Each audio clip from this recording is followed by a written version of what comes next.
Hello, and welcome to the Love is Stronger Than Fear podcast. I'm Amy Julia Becker, and this is Season 1, Prepare Him Room, Advent Reflections. I'm so happy you're here with me to consider what happens when God shows up in the midst of the eggnog, gift wrap, holiday cards, tinsel, and let's be honest, the stress and the joy of this time of year. Thank you for listening. This is the podcast for December 21st, Light in the Darkness.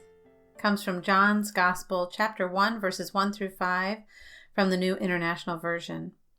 In the beginning was the Word, and the Word was with God, and the Word was God. He was with God in the beginning. Through him all things were made. Without him nothing was made that has been made. In him was life, and that life was the light of all mankind. The light shines in the darkness, and the darkness has not overcome it. So far, we've looked at Matthew, Mark, and Luke, and what all three of them had to say about Jesus' entrance into the world and into ministry. Now we come to John, this final biblical narrative of Jesus' life and ministry, the one that scholars assume was written last, and the one that drew upon an overlapping but distinct set of stories and memories of Jesus. Here, John gives us a more poetic, more abstract take on Jesus' birth. It's kind of a wide-angle lens, as if the camera has panned out and out and out, from the stable to the countryside, to the hemisphere, to the globe, to the heavens. It's also as if the scope of time has expanded, as if it has stretched out to include this moment in Bethlehem over 2,000 years ago, as well as a history that goes back farther and farther back and farther forward in time than we can even begin to imagine. It is as if John has Luke's and Matthew's stories in mind and says, yes, and more. So John pans up and out and across the ages and starts with the words, in the beginning. In the beginning was the Word, John writes.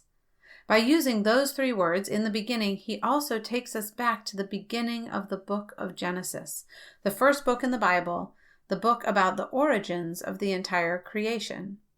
In Genesis 1, we find darkness, deep darkness, and a God who comes to that darkness and says, let there be light. John tells us that the Word, the Logos, was with God in the beginning, in the darkness, in this moment of calling forth light into creation. John tells us that the Word, the Logos, was God. And then John goes on to say that the Word became flesh and dwelt among us. For John, that's another way of writing, baby Jesus was born.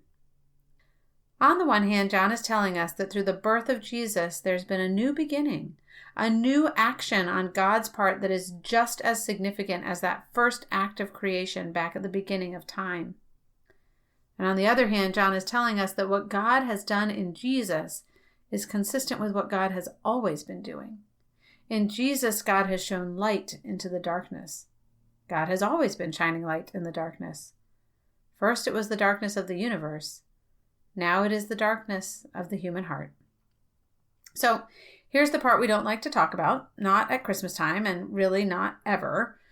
A phrase like the darkness of the human heart makes us want to close our ears. Wouldn't you like to get back to singing Joy to the World?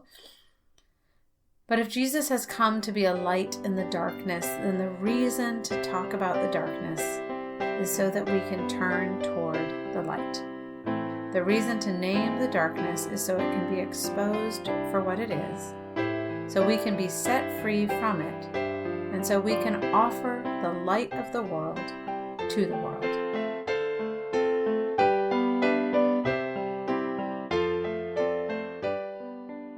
Thanks for listening to Season 1 of the Love is Stronger Than Fear podcast, Prepare Him Room. For more information, including a free PDF version of Prepare Him Room, go to www.amyjuliabecker.com. While you're there, you can also find out about Amy Julia's books, White Picket Fences, Small Talk, and A Good and Perfect Gift, and when she'll be speaking in your area. Thanks again for listening, and please do consider reviewing this podcast wherever you got it, and please share it with someone else who might enjoy it.